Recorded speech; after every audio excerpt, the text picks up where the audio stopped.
சென்னை விமான நிலையத்திலிருந்து தனி விமானத்தில் தாவேக தலைவரான விஜய் தற்போது திருச்சிக்கு புறப்பட்டிருக்கிறார்.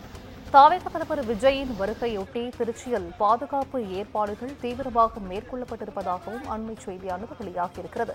நாகை மற்றும் திருவாரூர் மாவட்டங்களில் தாவேக தலைவர் விஜய் இன்று 2ஆம் கட்ட தேர்தல் பரப்புரை மேற்கொள்ள இருக்கும் நிலையில் தற்போது தனி விமானம் மூலமாக திருச்சிக்கு புறப்பட்டிருக்கிறார்.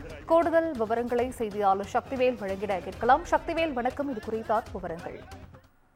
நிச்சயமாக வணக்கம் சொந்து.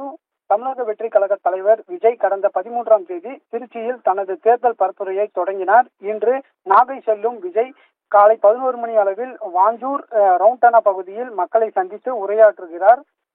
அதன் பிறகு நாகை பரப்புரையை முடித்துக் கொண்டு பிற்பகல் 2 மணி அளவில் விஜய் திருவாரூரில் செல்கிறார். அங்கு தெற்கு வீதியில் பரப்புரையில் ஈடுபட உள்ளார்.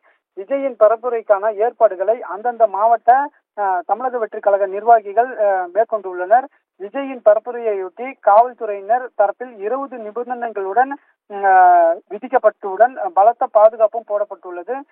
காவல்துறையின் இந்த நிபந்தனைகளுக்கு முழு ஒத்துழைப்பு கொடுக்க வேண்டும் என்று தமிழக வெற்றி கழகத்தினருக்கு அறிவுறுத்தலும் வழங்கப்பட்டுள்ள நிலையில் பரப்புரையின் போது ஏற்படும் சேதங்களுக்கு தாவேகாவினர் பொறுப்பு ஏற்கவும் காவல்துறையினர் உத்தரவிட்டுள்ளது. சென்று